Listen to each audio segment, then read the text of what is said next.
Well, I'd like to welcome you to World Evangelism Podcast.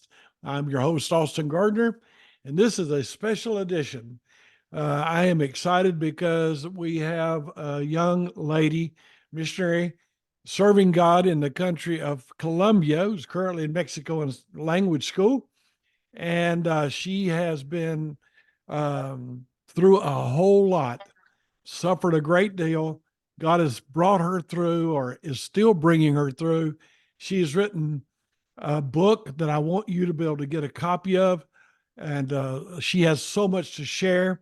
And we'll actually do 3 podcasts with her over this week and 2 more weeks. And so spread the word and share the news there. So, Bridget, how about introducing yourself and tell us a little bit about you and your family? Okay. Right now we're serving in Toluca, Mexico, finishing up language school. My husband, Blake Young, is finishing up his final exams this week, actually. And our 4-year-old daughter, Willow, she and I are at home right now because I finished my language school not too long ago. And this summer, we'll be taking a short furlough back to the States over the summer. And then this fall, hopefully August 1st, is our date to be back in Colombia to get back to work there. Well, praise the Lord. I am so glad to hear that. Now, you wrote a book. What's the name of the book and what's it about? So the name of the book is called Lost in the Gray, and the subtitle is Breaking the Silence on the Struggles of Infant Loss and Infertility. And the reason that I wrote the book is because my husband and I suffered 2 losses. They were ectopics, and ectopic means that the placenta did not get, I can't remember the word. It didn't start growing in the uterus. It gets stuck outside of the uterus, like in one of the fallopian tubes is the most common place. So ectopic just means it's outside of the uterus when it begins to grow, when the baby starts to grow. It can be extremely dangerous because a lot of times they're not caught and they can rupture and hemorrhage. And so the mother, or oftentimes a lot of women die because of ectopics that aren't found. Both of mine were found right before they started to rupture, or they had just begun to rupture a little bit. So I had to have emergency surgery for both of them. And I wrote the book because the circumstances around our first loss were very, very different. They were not your normal ectopic pregnancy. We had been told we had miscarried. And then a few weeks later, we were on our survey trip in Colombia, and we found out on the same day that I was still pregnant, that the baby still had a heartbeat, and that I would need surgery that afternoon. And then when we lost our second, it was through another ectopic. I was flying to the States on a visa run. My husband was back in Colombia because we were in language school at this time. And when I landed in North Carolina, I found that I had another ectopic pregnancy, had another emergency surgery, had the 2 removed. And so then that left me with not being able to have more children at all. I found several good resources for Christians who go through trials. I believe I mentioned those in the second podcast, or maybe I don't remember, but Dark Clouds, Deep Mercy, Suffering's Never for Nothing. Those are great books to read if you're going through a trial. But books specifically dealing with infant loss, especially ectopics, I didn't really find many resources. I found a couple of blogs, but nothing that really talked about the hard side of it, especially those that had heartbeats. I kind of skipped over the difficulty part and went straight into the happy and great side of things, which is our end goal. But I wanted to really show the hard things that parents really go through, specifically the mother, that go through infant losses that are not recognized. So anything really like we're going to mention in a later podcast, if your child isn't set in a casket, it's kind of overlooked. And so a lot of the mothers that go through miscarriages and early loss, they have to grieve in a lot of silence, and they don't have anybody to help them through those moments. So it's mainly geared for that. It shares my story. It shares the stories of other women covering different types of losses, from miscarriage to stillborn to loss through medical negligence. And it also discusses infertility and fertility loss. So you've noticed Bridget mentioned a couple of times the second podcast, but due to my inexperience with this, we recorded this first podcast once, and it didn't it didn't record. And so anyway, we're doing it again. So maybe we'll do a better job this time. Now, Bridget has written 2 books. One of them is already available for you in the Kindle format. You can find it on on Amazon, and I'll have a link to it below the video and also below the podcast or in the podcast notes. When is the hard copy coming out? So the paper copy is coming out March 30th, which is this Saturday. And eventually I think we'll have a hardcover copy as well. But yeah, the actual paper copy comes out this Saturday and the ebook's already available. That is fantastic. Now, you also wrote another book, and it's called The Grief Journal. Would you kind of explain that briefly? Yeah, so that one is called My Grief Journal.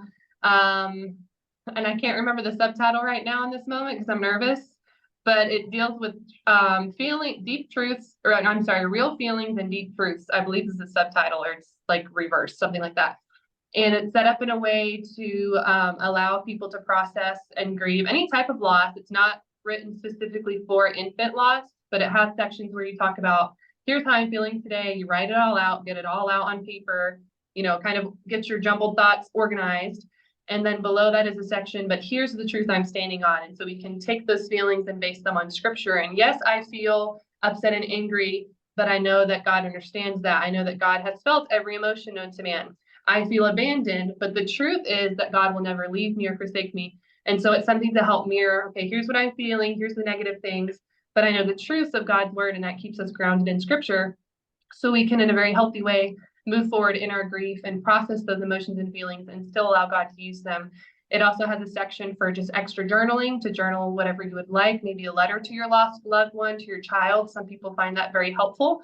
Or just to journal about your day, maybe, things that this was a milestone this person would have reached today. Today's their birthday, or today I just feel like journaling because it's a hard day, or, whatever it may be, just to help people to better process and deal with things that may not have resources other than really writing.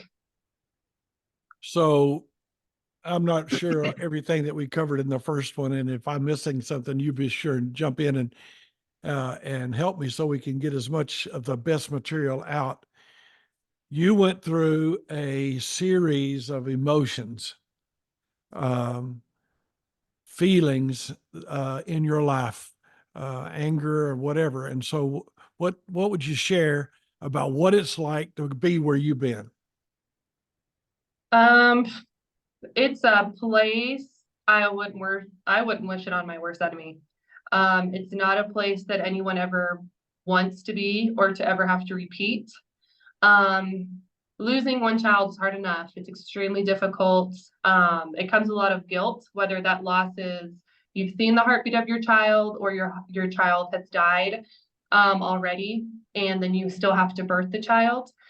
Whether you're birthing it through miscarriage or through surgery or through stillborn, that's all types of birth. Every mother is going to feel a sense of guilt with that because we feel that our body has failed us. So there's a guilt that comes with it. There's obviously a very deep grief. There's reminders everywhere you look. It's not something that you will ever get over. I've had people say, I don't understand why I'm not over this yet. And I tell them, a mother will never get over her children, and that's okay because you're their mother forever. You're not supposed to get over your loss. But it can be a very difficult thing when dates come up and you're like, oh, Helen would be 3 years old this summer and Anaya would turn 1. Those are difficult days because you're making cupcakes, but there's no child, to celebrate physically there. But we still recognize those days. Or you're out shopping and you see baby clothes, or you see somebody pregnant. There's a lot of things that mothers will see that are reminders and triggers of what they could have had, but what they don't have. And that's really heavy in and of itself. It's very isolating at times because depending on the type of your loss, the earlier it is, the less important it seems, the less significant it seems, which is really sad. There's a phrase in my... That's the less important it seems to other people, not you. Oh yeah, to the mother, it's extremely real because the second a mother finds out she's pregnant, we start planning, the nursery theme, things we need to buy. We start the Amazon wish list. You start planning everything, and then it's gone, and you're grieving all of the things that you have lost, all the things you won't get to experience, plus the life that you had to lose as well. It's devastating because that life was a part of you. It wasn't an accident or a mistake, and God only allowed you to carry that baby maybe for a short time, but it's still a life that needs to be grieved, and a mother has every right to grieve that child. I made the comment in my book that may ruffle some feathers, but because of the circumstances around my first loss, the baby was alive when I had to go into surgery, and it was a medical abortive procedure. There's just no other way around that. That's just what the truth is. And for a mother to have to choose to end her child's life to save her own is extremely difficult, especially for Christians, I would say, because Christians are on the side of the picket line. We're all against abortion of any kind, we say. We believe life is at conception. We're ready to support those who want to carry their babies. Yet when someone in our own circle loses their baby early on, it's almost treated as if that life wasn't important. And so sometimes I feel like Christians are fighting for the lives of those we're trying to save from abortion in the, what I would say, the normal sense that we know it, but we're kind of ignoring a lot of the mothers that lose through early miscarriage, early ectopic, chemical pregnancies, things like that. We kind of brush those aside, and we just say, oh, well, I hope you have another baby really soon. And that mother does not want another baby. That mother wants the baby that she lost. She may at some point get to where, okay, I'm ready to have more children, but that baby will never replace the one that she lost. The facts are your baby couldn't live and you couldn't live if you hadn't have taken care of it. Right. Is that correct? That's correct. And so you're stuck in kind of a rock and a hard place, because no matter the decision you make, the outcome is going to be devastating either way. And in the medical field, and I understand this now, if I had said, no, you cannot do the surgery because my baby's alive, they could have overridden that and just gotten a doctor to sign off because my life was in danger. The tube was beginning to rupture. It was a very dangerous, serious situation. And so really in those situations, the patient, the mother would have no control over that, because the doctor is going to do anything he can to save your life, which is what he's supposed to do. But as a mother, it puts us in a very difficult place. That's why the book is called Lost in the Gray, because for me, for so long, I felt I have been in between kind of the black and white. I used to know this is right, this is wrong, this is what abortion is, we stand against it. And then I was kind of caught in the middle, like, wait a minute, what about the people that are like me, who have to have what is considered an abortive procedure because my baby was alive, but where's the support for that? Nobody wants to talk about it. It's either you're getting an abortion for wrong reasons, or you're having your baby, or you lose it naturally. There's no kind of middle ground that I could find where anybody wanted to walk with me through that, except for really professional counselors and therapy. And so for a long time, I felt lost in this fog, this gray area. And my husband and I had to keep those details really private because we were afraid that, people would judge us. We felt very guilty for the decision that we had to make, even though there was no alternative. That was the only decision we could make in that moment. But that's still very difficult for a mother to process and learn to accept and learn to live with. So you need to buy the book, Lost in the Gray, because some things are hard to understand. And unless you've been there and dealt with it like Bridgette and Blake have, I don't understand. And until this podcast, I really didn't comprehend how terrible this is. I know that Blake and Bridget do not believe in abortion, but they were faced with a situation where they had no choice. So get the book, get the grief journal, and use those to help you grow. So we've discussed it, but I can't remember in what area when we discussed it. But you went down deep into a pit. Would you talk a little bit about that? Yes. So after our first loss, we were in the middle of deputation when that happened. Went home. I finished my time recovering from the surgery, and then we just hit the ground running again. We finished deputation. We just faked it till we made it. We got to the field to start language school. And I thought I was handling it really well until the first year. The 1 year anniversary always falls on Thanksgiving, or the day before, or the day after. And I thought I was going to be okay. We hosted Thanksgiving at our house. And after that, I just spiraled into a really, really bad depression. It was bad. And then a friend reached out and suggested that I talk to somebody and get professional help. And that did help, but it got worse before it got better, because when you take something very traumatic and difficult, like that type of situation, and you put it away for so long, eventually it's going to build up and build up, and then it just spills out, and it's going to affect every part of your life. And there's nothing you can do except to face it, to deal with it, process it, and move on, so you can begin to grieve and begin to get through it. Because really, we hadn't grieved that loss, or I hadn't, at least, because I kept ignoring it, because I just couldn't handle the guilt. And again, after I was doing better, we got pregnant again, and then we lost our second baby and the ability to have more. And that just triggered me to fall into another deep depression. And I just felt that God was against me, that he was no longer good, that he's punishing me. We had people tell us some really ugly things after that loss as well that didn't help the situation. We had people say things that they meant well that just caused more hurt, like, oh, we hope you have more kids again. Have you considered adoption? And this was less than a month after we had lost our baby. Those are not something a mother needs or wants to hear in that moment. And that was hard. I almost walked away from my marriage and ministry. I told my husband one night he needed to pack his bags and leave. And our pastor came and helped us through that and offered some great counseling. And by the mercy of God and my super patient, loving husband, we are where we're at today. And our marriage is so much sweeter for it. But yes, I got in a place that I hope I never, ever, ever go back to. I didn't want to live anymore. I didn't want to wake up anymore, because it felt too heavy to carry. And I was trying to carry it all on my own and deal with it all on my own, because I didn't think that God was trustworthy anymore. I am so very, very sorry for all that you and Blake have been through. And I know that it's got to be 1,000 times worse for the mother than it is for anybody. But no matter how deep the pit is, you found out that God is still deeper. And so Corey Ten Boom said that no matter the depth of the pit, God is deeper still. And so I am so grateful for how God's brought you through. What Bridgette's trying to do is help any lady. So every pastor listening to this ought to pray about getting as many copies of this book. Ladies in our churches have lost their babies, some wrongfully through abortion, but they're hurting and they need help. They need help. Yeah, They don't need to be judged. They don't need to be criticized. They don't need to be hated. If they realize they wish they hadn't have done it, they certainly need loving arms. You want to say something about that? I'm going to mention others, but you want to say something? Some yeah.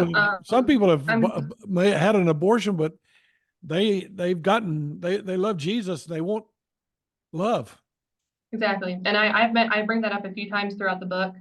I mentioned, to the woman that had an abortion because they chose to, not for, medical reasons or because her life was in danger, that there's always redemption found in Christ, that this book is not written to judge them or make them seem like their loss wasn't important, and that they still have every right to grieve their child, to hold a memorial for their child, to seek counseling for the grief of that child. And then later on in the book, we also discuss a little bit on Mother's Day, how Mother's Day can be very difficult for women who have lost children and there's no children there with them. And I'm glad to hear that there's been one lady reached out to me. She and her husband are pastors in New York. And she said on Mother's Day, what they choose to do is to give every woman a flower. So that way people don't feel left out if they don't get to stand up or they feel they can't. And I write in there, this isn't a popular opinion, but if there's a woman in your church who's had an abortion, she's a mother. Whether you want to recognize that or not, that's the truth. And if she's in church, then that means she's seeking a relationship with the Lord. She's seeking to grow. She's seeking redemption. And God is going to cover that just like he covers us. And she has every right to receive a flower and to recognize, yes, I have a baby in heaven. Maybe she's named that child. And she has every right to grieve that child, to honor their child. And she deserves to be recognized as a mother, because if she's in church, if she's seeking a relationship with the Lord, then she's doing the same thing as any other Christian is, and that's trying to live under God's mercy and grace and to do better today, and to share. Maybe she wants to share her story with others about God's redemption, but sometimes they need help with that, to show that you're loved here, you're welcomed here, your sin is covered under the blood of Christ, and you have every right to recognize that you are a mother. Whether other people may say, oh, she doesn't deserve that, or, she made that choice. She did, but today's a new day and God's mercies are new every day. And we have no idea her circumstance, but no matter what the reason was for the choice she made, She's still a mother. Her child was not an accident, and God can still use her child in a beautiful way and use her story. And I would be honored to sit by any of those women in church on Mother's Day and to give them a flower and to hear their story and to share their story if it helps other people and if God can use that in, beautiful ways, just like he can with my story. Well, I think that the lesson here is that we're not pro-abortion, but we are pro-love and loving the Exactly. person that made a mistake, that did wrong, and wants to get their life right. And they ought to have a place they can go, and they ought to be loved. And I think Bridgette's book's going to help those people. And I don't mean to be rude to you, Pastor, but there are ladies in your church that have done that, and no one knows about it, but they're hurting, Mhm. and this book could help them. And the grief journal could help them. Then there are mothers that babies that it's not like Bridgette's story, but they miscarried, or the baby was stillborn, or maybe they can't have children, and they're hurting. And Bridgette's going to explain to you over the next couple of meetings some of that. But her book's written. How would your book help those people? So the second to last chapter, chapter 9, is called "To Those Who Lead," is the name of the chapter, and it's specifically written for either pastors, pastor's wife, or any Christian who maybe leads a women's ministry, or really, it's really for anybody. Anybody can glean from it, I think, or who wants to learn how to walk alongside of parents, mothers, especially, but also the fathers who go through infant loss, infertility, or fertility loss, how to help them, how to guide them to professional help if needed, how to pray for them, what not to say, what to say, things to just do and not wait for them to ask. A lot of mothers may not reach out for help. I know I didn't and I wanted to, but I felt like people were too busy, or they were going to think that, well, I should be over this by now. But so some tips I would offer now: if you know of someone who has recently gone through a loss or fertility loss, show up at their house with a meal. Don't ask them, hey, can I help you with a meal? Just show up. Just do it. Don't ask, just do it. And that's going to go a long way. You have no idea what a huge blessing that will be. I had someone just show up at my door one night with a sweet basket with teas and socks and a candle after my first surgery. Just like a basket for kind of self-care. And that was such a huge blessing, because that would have been something I would have loved to get for myself, but I, didn't think I deserved it. And someone brought it. After my second surgery, my mom helped with the cooking and cleaning and watching Willow, and people sent us a few things. But after my first surgery, I had to pay someone to come clean my house, and I asked them to come clean it. And they're like, oh, I heard you're recovering from a surgery. I was like, oh yeah, it was just an outpatient. I'll be fine in a week. And I didn't want to talk about what the surgery was for. I didn't share that. But it would have been such a blessing if someone had come, for even a month, once a week, for a month even. Hey, I'm here to do your laundry. Hey, I'm here to cook some meals. Hey, I have some freezer meals for you. Hey, I'm just here to sit and talk to you and to listen to you or to pray with you. Those are such a huge, huge blessing. But even not just a month after, but even up to a year, 2 years after, it's good to check in on those mothers and to continue to walk with them through this journey. So many people want to sit with the comfortable and the joy, and they don't want to sit during the seasons of grief. And we learn, we see in the cycles of the seasons here on earth that seasons last more than just a day or a week. Some seasons last several months.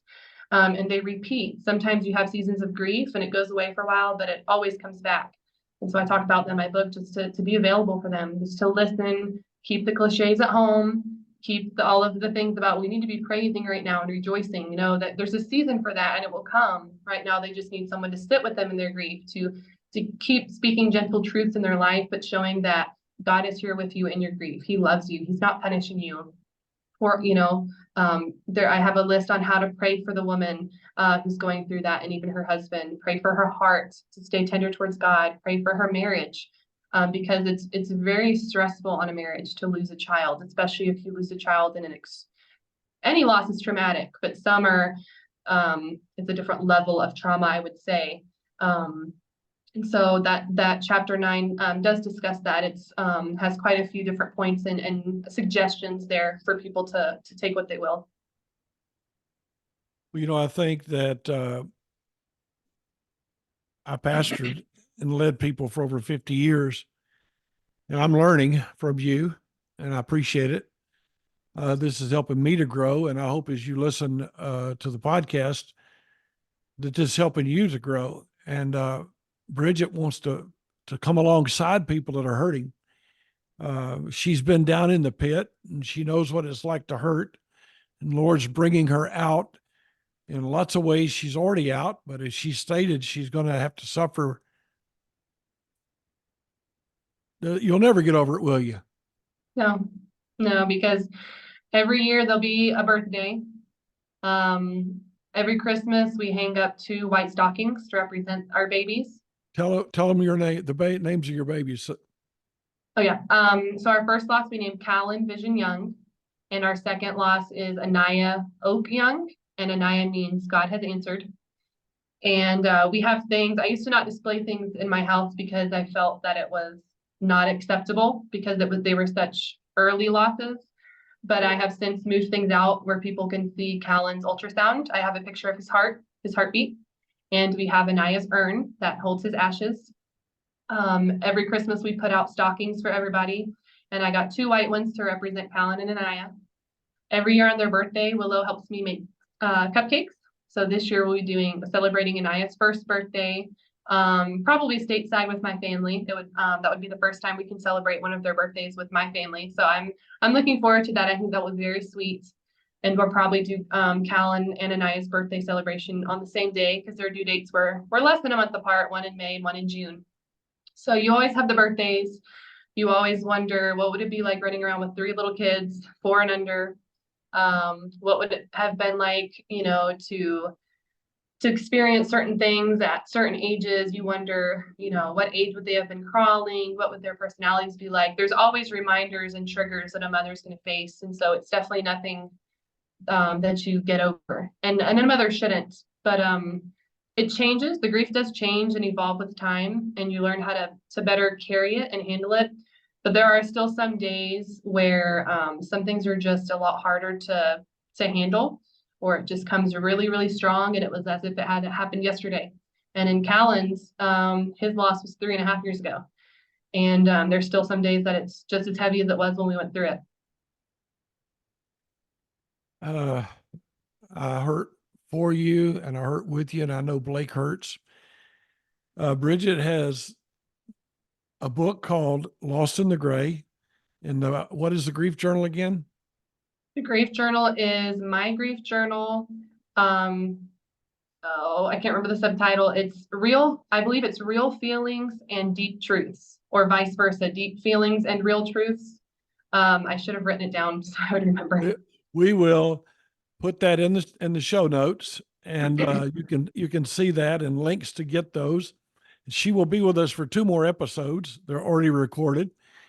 And we thank you for taking the time to be with us today. This is the World Evangelism Podcast. It's a special edition because I really believe that Bridget has help for many people. I think that she's been down in the pit and learned and come out, and we can all grow from it. And I am so grateful to God for who she is and what she's doing and the young lady that she is. And it makes me appreciate moms more.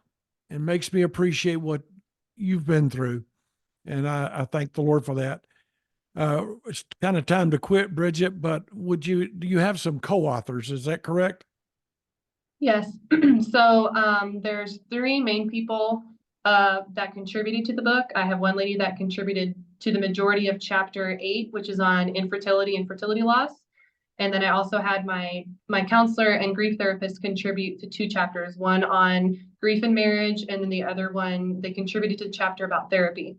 And both of them are professionals, licensed. They help people walk through grief every day. And they've contributed a lot of really helpful insights as well. So I just believe there's a wealth of information here from Bridget, and I'm excited about how God is using her. And I hope that you will subscribe. If you like this, give us some likes on the YouTube page and share it with other people. And let's see if we can't be a blessing to people that are hurting, lost in the gray. They're lost in the gray. They don't know how to get back to the light sometimes. And sometimes the decisions are lost in the gray. You just don't know what to do. So would you please pray with them pray with Bridget? The first time we made this recording, I froze and I'm frozen again. What do you think? So anyway, thank you so much for listening. This is the World Evangelism Podcast. Bridget, any final words? Just thank you for this opportunity to share more about my book and to reach other people.